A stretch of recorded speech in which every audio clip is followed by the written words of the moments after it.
ساری زندگی وتر کی نماز غلط ادا کرتے آ رہے تھے ہم. صاحب کا کلپ آیا ایک، تو میں اس پہ ریکارڈ کرواؤں گا دلیل سے جواب. اصل میں جو بھی کلپ کرتا ہوں وہ کلپ بنا کے لوگ چلا دیتے ہیں، وہ بڑے نا یوں کر رہے ہیں اوہو آج تک ہم وتر غلط پڑھتے رہے. کوئی بات نہیں، دیر آئے درست آئے، صبح کا بھولا شام کو آ جائے. جو احناف جس طرح سے وتر پڑھتے ہیں نا اس پہ یوں کیا ہے، یہ ایکٹنگ ہے اور کچھ. کبھی بھی علمی مسائل اس اسٹائل میں بیان نہیں کیے جا سکتے. جو اس اسٹائل میں علمی مسائل بیان کر رہا ہے پرلے درجے کا جاہل ہے، وہ جو جہالت کا دور ہے. تو وہ اسٹائل ایسے مارا ایک بندے نے نا یوں، اوہو آج تک جو ہم جس طریقے سے وتر پڑھتے رہے، حدیث میں تو اس کے خلاف ہے، اس طرح تو ہوتی نہیں ہے نماز. حدیث میں تو آتا ہے وتر کو مغرب کے مشابہ مغرب کی طرح مت پڑھو. اوہو مغرب میں 2 رکعتوں کے بعد قادہ ہوتا ہے اور وتر میں 2 رکعتوں کے بعد قادہ نہیں ہوتا. نبی صلی اللہ علیہ وسلم وتر کی 2 رکعتوں کے بعد قادہ نہیں کرتے. آگے سب پھینکنا شروع کیا ہے. اتنی بات حدیث سے ثابت ہے کہ وتر کو مغرب کے مشابہ مت پڑھو. اس کا یہ مطلب کہ 2 رکعتوں کے بعد قادہ نہ کرو، یہ بھائی صاحب کا اپنا بنایا ہوا مطلب ہے. یہ حدیث میں نہیں ہے، یہ حدیث میں نہیں ہے. ہو سکتا ہے میرا یہ کلپ ادھورا جائے تو لوگ حدیث کا ریفرنس دیں، حدیث میں ہے تو میں اس پہ وتر پہ ریکارڈ کرواؤں گا کلپ، حدیث میں کیا ہے اور یہ اس کا مطلب کیا لے رہا ہے.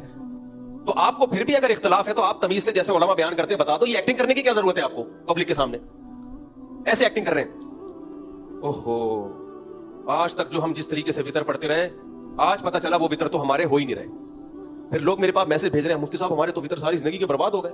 میں تو 50 سال سے ایسے ہی پڑھ رہا ہوں، میرے بھی برباد ہو گئے، ان کے بھی برباد ہو گئے. یہ جہالت ہے. یہ میں اس پہ دلیل سے کلپ ریکارڈ کرواؤں گا انشاءاللہ. لیکن پہلے ایک بات سمجھ لیں کہ جس بندے نے یہ کیا ہے نا، اوہو اس کو بولے جب تیرا ثابت ہو گیا کہ تو نے غلط طریقے سے وتر پڑھے تو تیرے ذمے جتنے وتر پڑھے سب لوٹانا لازم ہے. گھننا بن کے بول رہا ہے کہ کوئی بات نہیں، جہالت میں اگر ہم سے گناہ ہو گیا تو اللہ معاف کرنے والا ہے. اللہ گناہ معاف کر دیتا ہے. جو نماز آپ نے غلط پڑھی ہے وہ ذمے میں رہتی ہے. اور وتر واجب ہے، حدیث میں آتا ہے من لم یوتر فلیس منا، جو وتر نہیں پڑھتا ہم میں سے نہیں ہے. یہ بھی صحیح حدیث ہے. تو وتر کے تو تاکید پہ بہت ساری حدیثیں ہیں. تو اب آپ صرف یہ اوفو کر کے ایکٹنگ نہ کریں. آپ بولے میں 50 سال کے وتر لوٹا رہا ہوں یا 30 سال میری عمر ہے تو 30 سال کے وتر لوٹا رہا ہوں. میں ڈرامے باز آدمی، کیونکہ غلط پڑھی ہے. اگر آپ ثابت ہو گیا غلط ہے تو لوٹانا پڑے گا. توبہ سے گناہ معاف ہوتا ہے. حدیث میں آتا ہے دین اللہ احق ان یقضع کما قال صلی اللہ علیہ وسلم. جیسے انسانوں کا قرضہ جب تک سامنے والا معاف نہ کرے قرضہ معاف نہیں ہوتا، تو ایسے ہی اللہ کا دین بھی معاف نہیں ہوتا جو اللہ کا قرضہ ہے. اب اللہ نے نماز ہی ذمے سے ساقط کر دی ہے، وہی کے بغیر پتہ نہیں چلے گا. گناہ معاف ہوتا ہے توبہ سے. توبہ سے وہ نماز ہی معاف ہو جائے یہ تھوڑی ہوتا ہے. نبی صلی اللہ علیہ وسلم کی نمازیں جب بھی قضا ہوئی ہیں سفر میں، جان کر نہیں ہوئی ہیں، غلطی سے ہوئی ہیں، کوئی جنگ تھی، مسلط تھی، جان کا خوف تھا، تو پھر بھی آپ نے پہلے قضا پڑھی ہے.